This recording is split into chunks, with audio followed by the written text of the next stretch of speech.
Biye tarata ye juye kalo tile kɔnɔntɔn sanba fila ni mugan naani aw minnu sɔgɔlen don a la Mali kɔnɔ Mali kɔ kan Mali kunnafoni bɔlɔlɔsiraw fɛ aw bɛɛ lajɛlen ni ɲantuma aw bisimila bi a ka kunnafoniyaw olu kɛnɛ kan.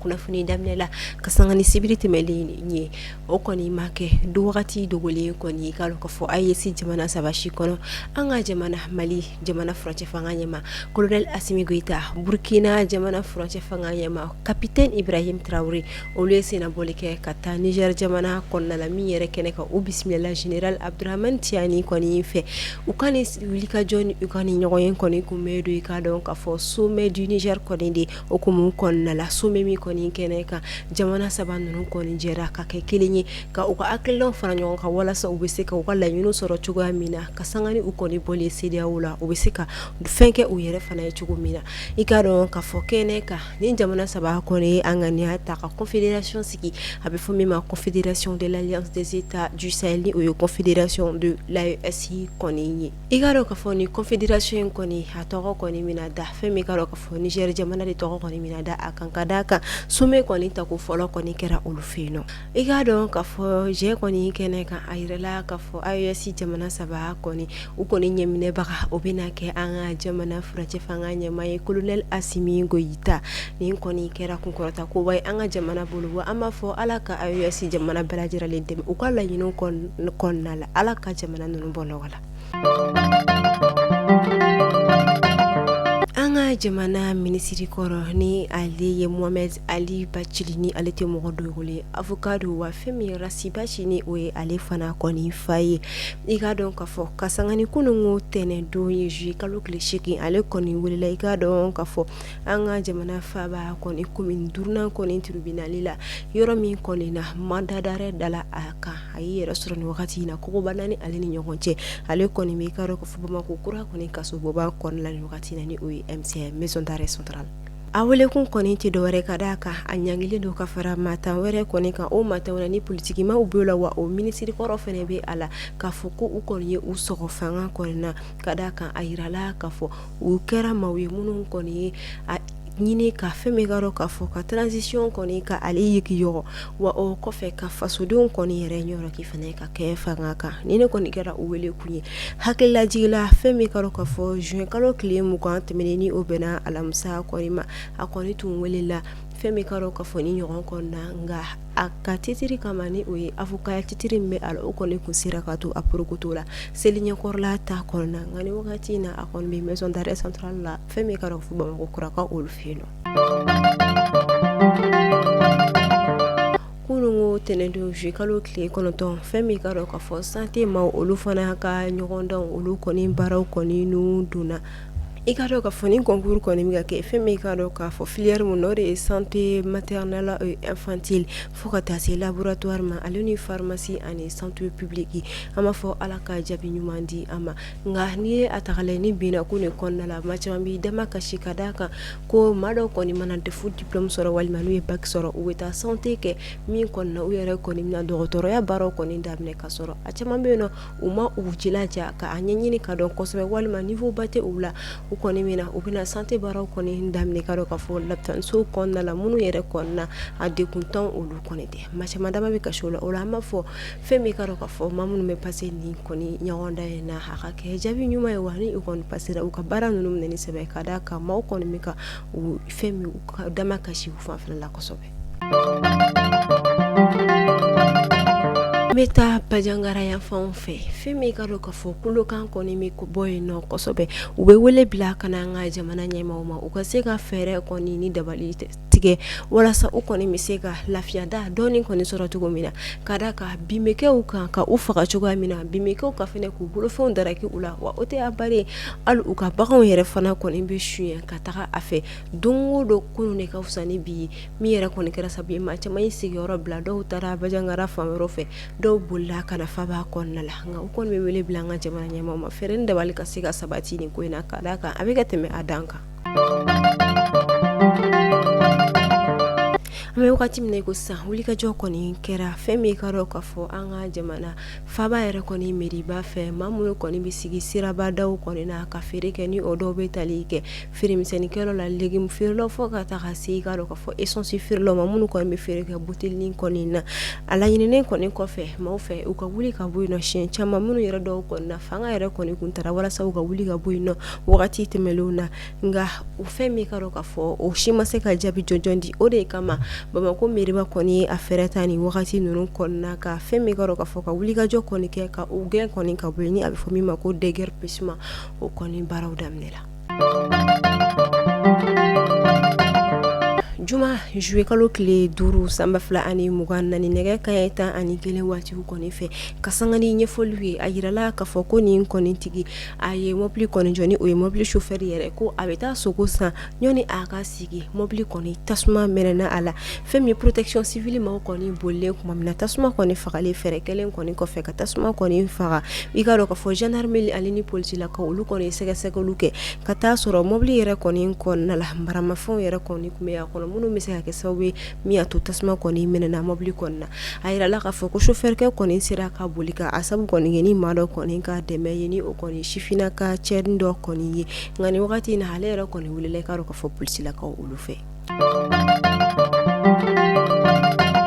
Min ye sanba 2024 sanba 2025 campagne agricole ka sanga ni o hukumu kɔnɔna ye fɛn min ye san kɔni nali ka suma kosɛbɛ o de kɔni kama an ka jamana marabolo caman na sɛnɛkɛlaw kɔni kamana gannen don nka o ma bali dɔw kɔni laburu daminɛ hali dɔw yɛrɛ kɔni danni olu kɔni kɛ hali n'a sɔrɔla san kɔni tɛ ka na dɔw kamana gannen kɔni don nka a kɔni yɛrɛla k'a fɔ kamanagan ko tɛ samiya bɛ se ka don ka taa fɔ juillet kalo cɛmancɛ yɔrɔ la nka min kɔni tɛ ka se ka sɛnɛkɛlaw kɔni hakili sigi kosɛbɛ hali bi. Fɛn min Ansardini ɲɛmaa ni ale Usman Sherifu Haidara ale denkɛ min bɛ yen nɔ Iba Haidara ni ale yɛrɛ kɔni kanunen don bɔlɔlɔsira sanfɛla la min a bɛ fɔ min ma ko TikTok ka sanga ni a ka live dɔw kɔni ye min kɔnɔna la a kɔni kun bɛ ka to ka kuma wajuli kuma minnu dɔw la a kun bɛ se ka kɛ a bɛ ka kuma diinɛ kumaw kan a kɔni faratila ka kuma dɔ kɔni fɔ kuma faratilen dɔ min kɔni bɛ ɲɛsin fɛn min ka dɔn k'a fɔ kira yɛrɛ kɔni ma ni o kɔni silamɛya kɔni dira kira min ma ni o ye alakira Muhammad sallallahu alaihi wasallam min kɔnɔna la ko mɔgɔw bɛ a fɔ ale ka wajuli bɛ mɔgɔw la yɛlɛ ko nka ko kira yɛrɛ fana kun ye comédien ye kuma min ni a y'a fɔ a ma diya dɔnnibagaw ye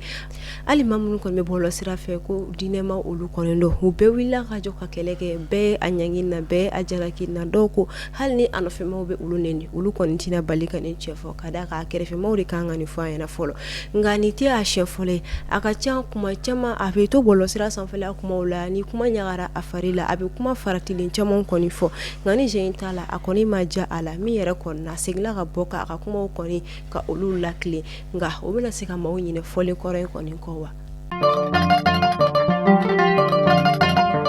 An bɛ taa farikolo ɲɛnajɛ bi na ko ka sɛŋa ni Jeux olympiques kɔni baaraw ye ni min ɲinata bɛna kɛ Faransi ka olu kɔni fɛ yen nɔ san 2024 an ka jamana kɔni joueur olu kɔni sélectionné la nin wagati in na u bɛ taa fɛn min ka dɔn k'a fɔ joueur maa 22 la an b'a fɔ Ala ka sebagaya nɔgɔya an ka jamana samatasɛgɛw ye. n'a daminɛ juillet kalo tile 12 ni a bɛ to sen na fɔ juillet kalo tile 14 an ka jamana faba kɔnɔna la fɛn min ni o kɔni ye 3e édition du journée sportive au féminin ni o kɔni ye musolakaw kɔni ka farikolo ɲɛnajɛ kɔni tɔgɔla don kɔni ye min kɔni mina ɲɛnamaya ni basketu kɔni fo ka taga se fɛn min ye senfili ni bolofili ni o ye arts martiaux o kɔni démonstration ani formation wɛrɛ kɔni ma fɛn min ka dɔn k'a fɔ ni mina kɛ APJS kɔni fɛ ni ye association pour la promotion de la jeunesse et du sport ni ale yɛrɛ kɔni ɲɛmaa madame Si Aminata Mako Traoré. A bɛ wagati damadama bɔ a kumaw kɔni carina bɔlɔlɔsiraw sanfɛ la ko muso dɔ ale kɔni jiginna a kɛlen kɔfɛ ka san 10 kɛ ni a kɔnɔma don den kɔni na ko a ɲuman jiginna ko basi tɛ den kɔni na nka ka sanga ni fɛn min ka dɔn k'a fɔ studio tamani ma olu kɔni ka wuli ka jɔ ye ka sɛgɛsɛgɛli kɛ walasa ka se ka dɔn ni ko in kɔni ni a bɛ se ka kɛ ni a tɛ se ka kɛ o de la u taara muso in yɛrɛ kɔni lajigira docteur min bolo ka taa o kɔni ɲininka a ko ɲɛw la o ko ɲinan de ale yɛrɛ kɔni ye muso in kɔni ta fɛn min min ka dɔn ka fɔ wa ale kɔni ma deli ka nin ka ye wa fɛn min ka dɔn ka fɔ siyansi kɔni sira kan ko o tɛ se ka kɛ nka o b'a yira ka fɔ ko muso in ka kuma min fɔra tiɲɛ de tɛ wa walima tiɲɛ de don o kɔni la ɲininkali tɔ min bɛ to ka da kan an bɛ farafinna de an bɛ fɛn min ka dɔn ka fɔ i ka dɔn ka fɔ dɔnni dugu de kɔni kɔnɔna la fosi tɛ bali ka kɛ nka a yira la ko scientifiquement kɔni a tɛ se ka kɛ nka dɔnni fin na a tɛ se ka kɛ wa. Hamidu Umar Kone ni ale yɛrɛ kɔni tun ye kunnafoni dila ye a ye baara kɛ AMAP kɔnɔna la san caman maa min ni a dɔnna ni a ka tiɲɛtigiya ni a ka baara kanu ni a ka wulikajɔ kɔni ye fɛn min ye Segu jamana kɔni kɔnɔna la a yirala k'a fɔ Ala kɔni ye ale ka kalifa minɛ a la nka min kɔni sababu kɔni bɔla sirabakan kasara dɔ kɔni na tuma min a tun bɛ k'i kun da fɛn min ka dɔn k'a fɔ a yɛrɛ wolodugu kan a bɛ ka bɔ Segu kɔnɔna la ka i kun da o yɔrɔ kan i ka dɔn k'a fɔ nin ko in kɔni kɛra an b'a fɔ Ala ka badabadali nɔgɔya Hamidu Kone a y'an kɔ kiti min na Ala k'o nɔgɔya a ma kunnafoni ko bunakun kan maaw tɛna ɲinɛ a kɔ wa a ye jija min kɛ o kɔni tɛna to ɲinɛ ye. An bɛ taa Congo jamana kan ni wagati na fɛn min ka dɔn k'a fɔ ka sanga ni Congo i ka dɔn k'a fɔ a minisiri min kɔni ɲɛsinnen don kɛnɛya ko ma ni o ye Priska Luanda Kamala ye ale kɔni bɔra ka ɲɛfɔli kɛ ka da kan ni wagati na bana cɛjugu dɔ kɔni bɛ ka to k'a ye i ka dɔn k'a fɔ Congo dugu kɔni kɔnɔna la a daminɛ wagati ni sisan cɛ a yera maa 7 bonyako la bana min ni a kɔni bɛ kurukuru de fari farikolo kɔkana na cogo min na a bɛ falen a kɔnɔna la ten ani kulozoni tɛ kelen wa ani ɲɔni fana tɛ kelen a b'i n'a fɔ a ka jugu ka tɛmɛ o bɛɛ kan ɲɛfɔliw la a yirala k'a fɔ ko ni bana in kɔni bɛ sɔrɔ baganw de kɔni fɛ fɛn min ka dɔn k'a fɔ ni bagan in banabagatɔ kɔni ni maa min kɔni magara ɲɔgɔn bɛ ni maa min kɔni magara bagan na ka sɔrɔ ni bana in bɛ a la a bɛ yɛlɛma i fɛ wa o maa in fana kɔni mana maga maa wɛrɛ kɔni na a kɔni bɛ se ka yɛlɛma o sira kɔni fɛ ni wagati in na u bɛ ka fɛɛrɛ kɛ ka se ka dan kɔni siri bana na walasa a kana na lawara u ka jamana kɔnɔna la an b'a fɔ Ala ka an tagama ka da kan ni bana jugu caman u bɛ cari fiɲɛ fɛ ka taa min yɛrɛ kɔni bɛ kɛ kamanagan koba ye. Nini bɛ dansigi an ka bi kunnafoniyaw la an b'a fɔ aw ni ce a ka lamɛliko ɲuman la a y'aw sɔgɔlen to Mali kunnafoni bɔlɔlɔsira olu kan kunnafoniya jɛlen bɛ sɔrɔ yen de aw kan bɛɛ don wɛrɛ Ala k'an si jɔ ko makɔnɔ Ala k'an ka jamana basigi.